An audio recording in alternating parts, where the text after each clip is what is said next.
Mungkin di sini ada teman-teman dari anak-anak skate yang biasa main di Monsun. Ada anak-anak BMX. Ada anak-anak yang senang ke batu karas. Ketahuan kalau yang rajin ke batu karas biasanya agak-agak dop. Ada teman-teman anak motor dari pondok pesantren dan dari mall. Ada mall di sini? Yang rajin ke mall. Yang malam ini menghabiskan malam minggunya nggak di mall, walaupun itu salah satu hobi saya juga. Mungkin yang biasanya malam minggu nongkrong di Monsun sambil nyeket. Walaupun saya juga senang lihat anak-anak skate main, walaupun nggak bisa. Yang malam minggunya biasanya dipakai untuk ngepoin Instagram mantan. Alhamdulillah malam ini kita dapat hidayah ya. Males ngepoin yang udah lalu. Nanti aja ngepoinnya setelah ini. Dapat hidayah bisa bareng-bareng duduk itikaf dari sejak ada yang dari subuh kayaknya. Maghrib, isya sampai subuh lagi insya Allah. Pasti kalau dari subuh ke subuh jomblo nih. Karena kalau udah nikah nggak mungkin dari subuh ke subuh. Jadi insya Allah masa-masa jomblo itu adalah masa-masa itikaf. Setuju? Jadi buat jomblo malam ini jangan pulang, di sini aja. Kalau pengen pulang harus jadian. Insya Allah yang di atas para bidadari surga sebetulnya udah menanti dari sekian tahun. Tinggal kita berani nggak nih untuk datang. Udah datang Ustadz tapi ditolak, datang lagi. Ditolak datang aja terus sampai dia capek nolak. Ini ngomong apa ya? Ya, makasih banget udah pada datang dan udah bisa ngumpul di masjid.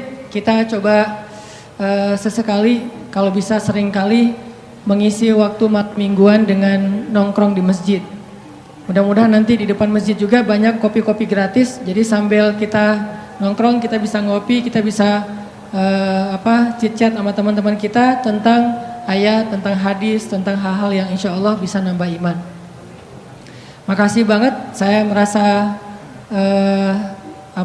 bangga, merasa beruntung bisa ada di antara teman-teman semuanya. Yang jomblo tolong angkat tangan. Masya Allah. Sekali lagi ya di foto ya. Angkat tangan yang jomblo. Masya Allah.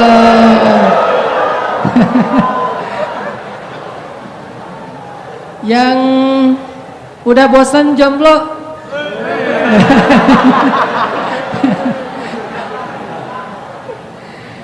Yang di atas tinggal ngetek aja di bawah ya. Yang mana tinggal difotoin, ntar zoom in. Insya Allah mudah-mudahan didoain ya Allah kayak gini nih. Tapi jangan terlalu ke depan ya, di situ-situ aja. Ini insya Allah udah gak jomblo. Pamer. Teman-teman yang dirahmati Allah, malam ini saya pengen sharing beberapa kisah. Dan saya mah bukan ulama yang ilmunya dalam, jadi gak akan bahas tentang fikih. Ada banyak kiai di Tasik yang luar biasa, yang udah sering ngajarin kita tentang fikih, mana yang halal, mana yang haram, dan seterusnya. Malam ini saya pengen sharing aja nih. Sharing kisah-kisah tentang orang yang dibela sama Allah. Kisah-kisah orang yang dibela sama Allah. Pernah gak dibela sama Allah? Pernah gak dibela sama mantan? Pas lagi reunian jalan nih, ketemuan sama teman-teman. Ada dia di situ. Terus ada yang iseng sama kita atau ada yang baper sama kita, dia belain. Lu nggak usah gitu, dia nggak seburuk yang lo sangka. Pernah nggak dibela sama seseorang yang kita pernah sayang? Yang ada di tikung ya. Ini yang ngebelain kita tuh bukan manusia. Dibelain sama orang tua pasti. Dibelain sama guru kadang. Tergantung kita kan ya. Kalau kita baik ya dibelain. Dibelain sama temen, oke, itu karena emang satu komunitas, satu main, satu geng, oke lah. Tapi sekarang yang ngebelain kita Allah, pemilik alam semesta. Yang kalau Allah udah ngebelain kita, tiba-tiba kita jadi selebgram langit. Diposting sama Allah di Instagram langit. Ada tuh hadis postingan gimana Allah nge-mention kita di antara para malaikat. Gimana cara Allah nge-mention? Allah kalau cinta kepada seorang hamba, maka Allah akan bilang kepada malaikat Jibril, Jibril, aku cinta sama Fulan bin Fulan.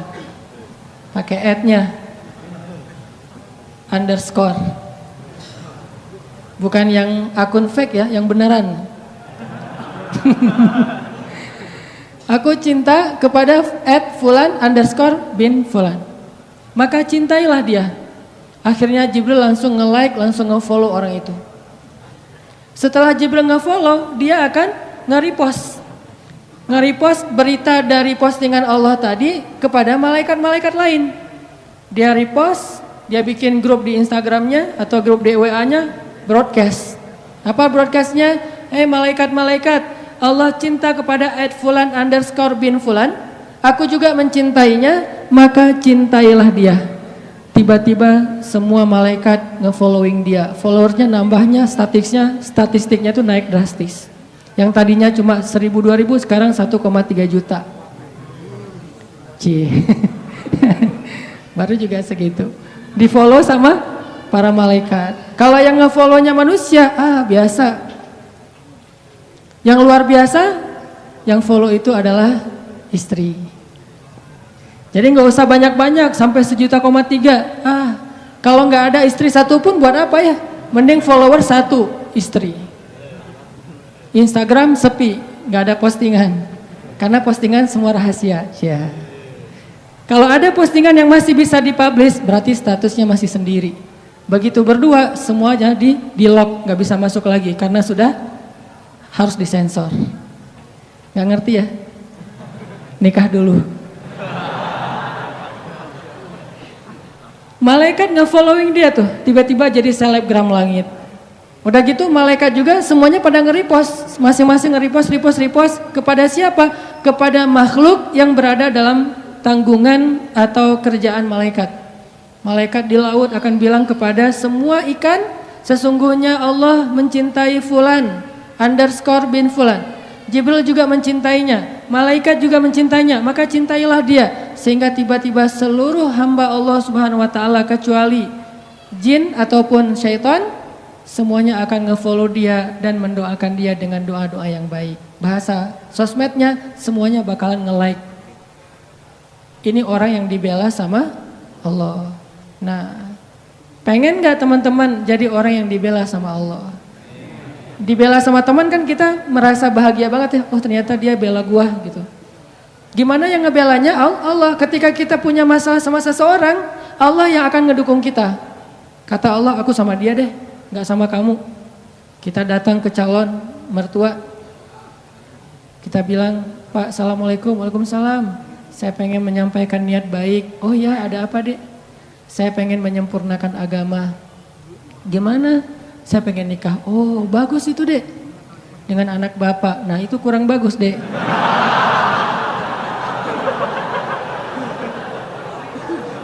Ditolak nih mentah-mentah. Allah yang akan bela kita.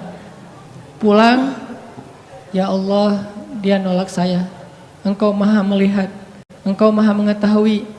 Bolak-balikanlah hatinya. Malam mimpi mau jatuh ke dalam jurang, tiba-tiba ada tangan yang narik dia pas ngelihat wajah kita. Saya lagi senyum gitu. Masya Allah, berarti dia yang menyelamatkan saya nanti di akhirat. Pagi-pagi kepoin, mana nih anak yang kemarin datang, cari. Akhirnya calon mertua sendiri yang datang ngelamar kita, bayangin. Pernah nggak ngalamin kayak gitu? Sama, saya juga belum. Bisa nggak kayak gitu tuh? Ternyata ada orang yang kayak gitu. Allah yang menikahkan dia, bukan mertuanya. Dan mertuanya masih bingung, tapi Allah sudah mantap. Siapa yang kayak gitu? Ali dengan Fatimah. Sebelum Nabi menikahkan Ali dengan Fatimah, Allah sudah menikahkan Ali dengan Fatimah di langit. Itu kata Nabi. Wahai Ali, berbahagialah sebelum aku nikahkan engkau, sesungguhnya Allah sudah menikahkan kamu dan Fatimah di langit. Jadi walaupun calon mertua masih bilang enggak, Allah udah bilang iya. Akhirnya enggak ada yang bisa bilang mengatakan tidak. Kun fayakun. Apa yang Allah kehendaki pasti akan terjadi. Enggak mungkin meleset. Kalau kita baca cerita gimana Ali sama Fatimah, nih sharing cerita pertama. Ali itu sebetulnya ada hati sama Fatimah. Udah lama nih dikecengin nih Fatimah. Dari sejak kecil udah bareng kan. Main bareng, petak umpat bareng. Pokoknya masak-masakan bareng. Kalau anak kecil zaman dulu kan main jadi suami istri, bapak ibu gitu ya. Naik motor-motoran berdua. Padahal adik kakak atau sepupuan. Fatimah sama Ali itu sepupuan. Dari kecil juga Ali udah ngecengin Fatimah. Cuman kan Ali orang yang terhormat. Setelah dia balik, Fatimah udah balik, udah nggak mau lagi ngeliat-liat. Kalau waktu kecil biasalah anak kecil juga main, Fatimah, Ali gitu. Akhirnya pas udah usia remaja, Ali mulai makin yakin, makin tertarik sama Fatimah. Cuman nggak pede. Siapalah saya, kata Ali. Cuman anak orang miskin yang numpang tinggal di rumah Fatimah. Kan Ali dari kecil tinggalnya di rumah Fatimah, di rumah Khadijah. Sedangkan Khadijah orang kaya, soalnya Abu Thalib itu miskin, anaknya banyak, saking banyaknya gak sanggup ngurus, yang paling kecil dikasih kepada Rasul dan Khadijah disuruh rawat. Siapalah saya, kata Ali, saya cuma numpang di rumah Fatimah, gak selevel lah. Jadi saya gak mau berandai-andai, walaupun hati gak bisa bohong kan, pengen sih tapi gak berani difikirkan. Saya nggak berani berandai-andai. Kata teman-teman yang segeng sama Ali tuh, yang suka main sama Ali, udah Ali coba dulu, siapa tahu berhasil. Kan kalau kita belum coba belum tahu. Udahlah nggak usah bahas yang kayak gitu lagi, jadi baper. Kalau bahasa kita mah ya. Lagi mikir Fatimah pengen datang, lagi nabung, lagi usaha gitu biar bisa bayar mahar. Tiba-tiba dapat berita yang bikin hati langsung yang bikin Ali langsung patah hati gitu. Baper berat. Apa beritanya? Abu Bakar datang melamar Fatimah. Ini berat nih saingannya. Abu Bakar. Ada yang susah bolak-balik telapak tangan? Duh susah nggak ada kan ya? Gampang banget kan? Segampang itulah, bahkan lebih dari itu buat Allah untuk yuqallibul qulub, membolak-balikan hati. Buat teman-teman ya yang di sebelah selatan masjid, mohon bersabar, jangan memaksa masuk supaya semuanya nyaman. Kan ayatnya berlapang-lapanglah dalam majelis. Jadi berikan tempat untuk orang yang sudah masuk duluan. Mudah-mudahan yang di luar dapat pahala lebih karena bersusah payah untuk datang dan ternyata tempatnya agak jauh di mata. Enggak, blunder. Aneh. Oke, lanjut. Lupa Buat Allah membolak-balikan hati itu lebih gampang dari kita ngebolak-balikin tangan kita. Gampang banget nih. Jadi nggak ada yang di mata Allah atau dalam persepsi Allah ada hati yang kayaknya nih susah banget nih dibolak-balik. Jadi kamu mending nggak usah ke situ lagi deh. Saya juga kewalahan ngebolak-balik hati dia. Enggak, mudah. Terus kenapa ada yang dibiarkan, ada yang dibalikan hatinya? Karena ada yang pantas, ada yang tidak pantas. Jika kita sudah punya kepantasan, Allah akan balikan hati kita kepada kebaikan. Allahumma habbib ilainal iman wa zayyinhu fi qulubina wa karrih ilainal kufra wal fusuqa wal isyan waj'alna minar rasyidin. Hafal doa itu? Nanti cari di YouTube lah ya. Ya Allah, jadikan kami cinta kepada amal soleh dan jadikan rasa cinta itu indah di dalam hati kami. Jadikan kami benci kepada dosa dan jadikan kami termasuk orang-orang yang mendapat petunjuk. Allah bolak-balikan. Gitu juga dengan hati calon mertua. Gimana pun dia ngeblok, nggak boleh masuk lah, gerbangnya digembok segala macam. Cuma gerbang. Mau 1000 lapis gerbang, kalau hatinya dibalikin, hilang semuanya tuh. Gampang banget kan? Buktinya malam ini nih. Allah membolak-balikan hati kita yang tadinya punya macam-macam rencana pada malam minggu, akhirnya Allah balikan hatinya, udah ke Masjid Agung aja deh.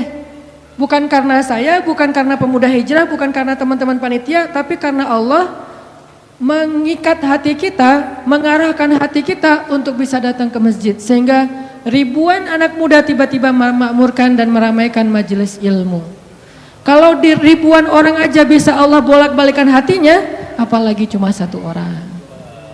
Ya, ada berapa ribu sekarang? 15.000? Lebih nih Masjid Agung ini daya tampungnya berapa? 10.000 ya? Sampai keluar. Berarti sekitar 20.000. Ini benar-benar sesuai dengan yang dulu banget saya harapin 2 tahun yang lalu bisa ngalahin Tomorrowland. Minimal DWP lah ya. Bisa ngalahin DWP atau kalau bisa Tomorrowland. Saya pernah kemarin tuh acara taklim di Pekanbaru, An-Nur, yang datang sekitar 25.000 anak muda di depan masjid penuh. Malam yang sama ada acara juga di mall, tapi acaranya sepi, yang taklimnya ramai. Masya Allah. Habis itu baru ke mall. Tetap aja sama-sama ramai. Intinya teman-teman, mudah buat Allah. Sama kayak Allah membolak-balikan hati Nabi Muhammad, mertuanya Ali bin Abi Thalib. Padahal udah yang datang itu kurang keren apa coba? Abu Bakar. Secara fisik terkenal Abu Bakar itu orangnya putih, nggak terlalu gemuk, jadi badannya tuh bagus. Terus orangnya dermawan, akhlaknya paling mulia, dan nggak pernah syirik sejak zaman jahiliyah. Di antara sahabat Nabi yang nggak pernah melakukan dosa syirik sejak zaman jahiliyah, Ali dan Abu Bakar. Malah Abu Bakar tuh waktu kecil pernah diajak sama ayahnya untuk nyembah patung. Begitu ayahnya selesai ibadah nyembah patung pergi, itu patung diludahin sama Abu Bakar, dilemparin kotoran sama Abu Bakar. Apa sih lo patung doang masa disembahin? Kalau lo bisa balas gua, coba lo balas, dilemparin. Ternyata nggak balas. Dari kecil juga Abu Bakar itu udah nggak pernah syirik. Orang yang sangat terjaga, hanif. Dan julukannya juga sama dengan julukan Nabi Ibrahim, Siddiq. Wadhkur fil kitab Ibrahim innahu kana siddiqan nabiyya. Ibrahim Siddiq, Abu Bakar Siddiq, sama nih. Bahkan Nabi sering membandingkan Abu Bakar sama Ibrahim. Engkau wahai Abu Bakar seperti Ibrahim. Engkau wahai Umar seperti Musa. Ya iyalah Umar ya. Musa kan gak sengaja noel orang langsung meninggal kan ya. Ngelihat Bani Israel agak ramai gitu, lagi mau gelut sama orang Kipti. Karena Musa kasihan kepada Bani Israel yang lemah, akhirnya dia cuma ditakol dikit lah si orang Kipti ini teh. Cuma apaan sih lo? Meninggal. Belum diginiin, baru gini doang coba. Jadi kalau dulu ada ultimate fight, kayaknya Musa tuh juara bertahan tuh. Nah kalau di zaman Nabi, orang kayak Musa, Umar. Jawara, Quraisy. Kalau ada yang macam-macam sama Umar, lo berani sama gua. Nih lo lihat nih. Nggak ada yang berani sama Umar. Kalau lo pengen istri lo jadi janda, anak lo jadi yatim, lo tunggu gua di belakang gedung itu. Gedung, bukit. Nggak ada gedung dulu teh. Nggak ada yang berani nungguin Umar. Lancar aja tuh hijrahnya. Artinya Abu Bakar tuh sering dibandingkan kayak Ibrahim. Terus dengan Nabi akrab banget tuh Abu Bakar. Jadi kayak soulmate-an berdua tuh. Belum dapat risalah Islam juga, Nabi itu kalau jalan sama Abu Bakar, jalan yuk kemana? Ngopi, kalau bahasa kita teh, ngopi sama Abu Bakar berdua. Dari zaman sebelum Islam juga Nabi itu dalam tanda petik udah sering ngopinya sama Abu Bakar. Coba, enak nggak nolak teman ngopi kita? Agak susah kan dia ngajak kemana, nggak enak kan nolaknya, ya udah gua datang gitu. Ali ngerasa, wah nih yang datang nih saingan berat nih. Pernah bersaing dengan orang kayak gini? Pernah, cuman sering kalah. Gak ada saingan juga masih ditolak ya, apalagi ada saingan. Nah itu mah saya banget, bukan teman-teman. Udah biasa ditolak, pada akhirnya diterima juga. Karena saya gak mau menyerah. Datang Abu Bakar, mau ngelamar Fatimah. Ali pas tahu berita itu, ya udahlah berarti pupus harapan. Hashtagnya berhenti aja. Udah gak bisa ngapa-ngapain. Tidak lama kemudian setelah Abu Bakar lama di rumah Nabi terus pulang, Ali merhatiin wajah Abu Bakar, nih wajah diterima atau wajah ditolak nih. Ternyata dapat kabar Abu Bakar ditolak sama Nabi. Yes, kata Ali. Abu Bakar ditolak sama Nabi. Cuman sisi lain, Ali makin gak pede. Kalau Abu Bakar aja ditolak, siapa saya? Bahkan lebih ditolak lagi. Jangan-jangan belum sampai di pintu juga, udah Ali pulang aja deh.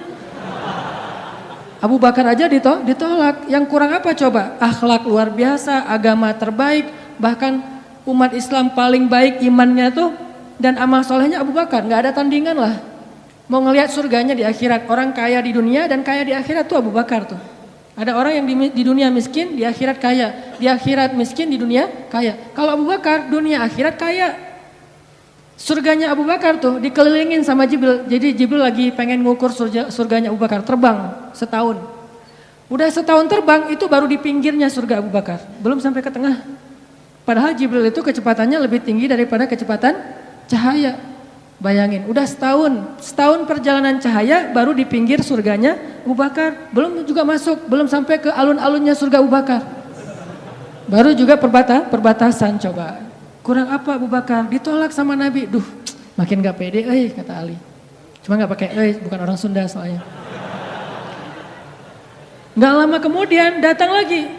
Cowok keren, jawara Mekah, Umar datang. Assalamualaikum. Suaranya agak-agak gitulah. Walaupun susah nirunya, cempreng soalnya. Assalamualaikum, waalaikumsalam kata Nabi datang. Pas diintip sama Ali, tanya-tanya ke teman-temannya, ada berita apa nih trending topik. Ternyata trending topik di Twitter, Umar melamar Fatimah. Wah rame lagi viral di mana-mana. Makin, saingannya berat-berat gini gak ada yang di bawah saya gitu yang datang, biar saya agak-agak pede gitu. Ternyata Umar pulang juga ditolak lagi sama Nabi. Ali yes tapi tuh gimana ya kalau Umar aja ditolak, yang paling kuat bisa menjaga Fatimah banget kan. Kalau ada apa-apa Fatimah tenang aja ada gua. Naik motor berdua sama Umar gitu kan kalau zaman kita mah ya. Sengaja gak bawa jas hujan. Kalau udah hujan buka baju kasih ke ceweknya, gak pakai baju memotoran. Cowok banget lah itu mah ya. Pulang-pulang sampai ke rumah minum antangin. Umar tuh jawaranya, Nabi kan pasti tenang banget ngasih anak ke orang kayak Umar. Keluar dia singa, di dalam dia kucing Anggora. Maksudnya apa? Dia tuh gak pernah kasar sama istrinya, walaupun dia keras kepada musuhnya. Kalau dimarahin istrinya, diem aja. Udah selesai dimarahin, udah. Ya udah pergi, nyari teman. Mau curhat habis dimarahin istri, pergi ke rumah Nabi. Pas di depan rumah Nabi kedengaran dari dalam, Nabi juga lagi dimarahin istrinya. Nabi juga diem aja. Ini teladan orang-orang soleh. Jadi yang keren tuh bukan yang gampang marahin istri, tapi yang gampang dimarahin istri. Setuju yang di atas? Cowok keren itu bukan yang gampang marahin istri, tapi yang gampang dimarahin istri. Pah, ya mah. Di dalam rumah tuh, ya mah. Di luar, apa lo? Tuh cowok keren tuh. Pas Nabi keluar, ada Umar. Ya Rasulullah, Umar gak mau ngebahas, gak mau komen lah. Daripada komentar di blog kan, diam aja deh gitu. Udah selesai jalan sama Umar. Umar nanya, ya Rasul saya tadi habis dimarahin istri. Mau ngajak Rasul ngopi, curhat. Nabi juga lagi dimarahin. Kata Nabi, bagaimanapun dialah yang mengurus rumah. Dia yang mengurus aku, keluargaku. Nabi nyebutin kebaikan-kebaikan istri. Gak mau nyebutin, dasar emang perempuan emang kayak gitu ya. Saya tuh Nabi loh, masa Nabi dimarahin, kamu paham gak sih perasaan aku gitu. Enggak, Nabi gak ngomong kayak gitu. Nabi cuma membicarakan kebaikan istrinya. Umar yang datang ditolak. Akhirnya Ali udahlah, mau kayak gini mah kayaknya udah gak mungkin deh. Abu Bakar ditolak, Umar ditolak, berarti ada standar di atas mereka berdua. Yang kaya raya ditolak, yang paling eksis berpengaruh, jawara ditolak. Nah saya gak punya dua-duanya. Masih kecil soalnya, nanti kalau dia udah dewasa, Ali emang jawara juga tuh. Malah gladiatornya Nabi kan, ketika orang gak berani menantang seorang musuh, Ali yang berani. Saya Rasulullah, Ali itu. Akhirnya Ali diam-diam aja, udah gak mau ngebahas lagi tentang Fatimah. Udah aja, tutup bab tentang Fatimah. Sekarang yang lain aja deh. Tapi teman-temannya ngegojlokin terus. Ali. Kalau bahasa kita jomblo gitu. Dibully terus. Ustadz posting bully. Teman ngomong gak bully. Pokoknya bully nasional aja. Karena dibully-bully terus, akhirnya Ali memberanikan diri. Ya udah datang deh bertamu. pokoknya malam ini diterima, ditolak, walaupun kemungkinan besar ditolak, saya harus datang dulu nih sama Nabi. Beraniin diri, gak usah majang mikir, datang. Assalamualaikum, waalaikumsalam. Ali masuk. Ada Nabi kan senang banget sama Ali ya, kesayangan Nabi banget lah pokoknya Ali tuh. Duduk, ada apa Ali? Enggak, cuma pengen silaturahim. Nggak ngomong apa-apa coba. Cuma pengen silaturahim. Nabi sehat, mau diambil air hangat? Oh pokoknya gitu-gitu aja. Ali ada apa? Enggak ada apa-apa ya Rasulullah, cuma kangen aja pengen duduk sama Nabi. Kayak gitu aja terus. Lama-lama Nabi kan paham.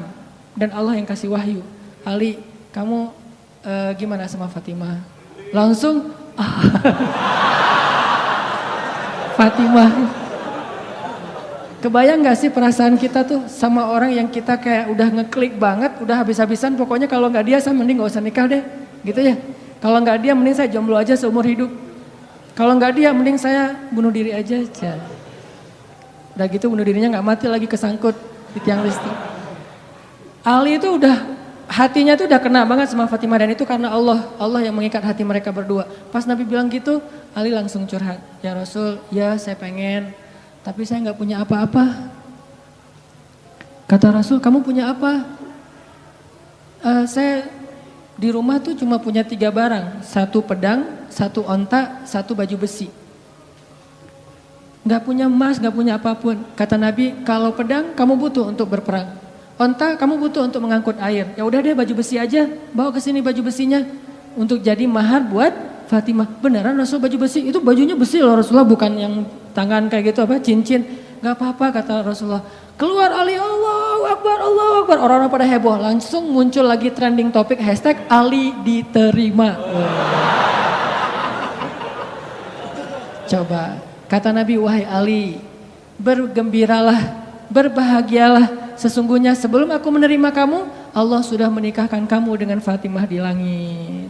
Ini orang yang dibela sama Allah.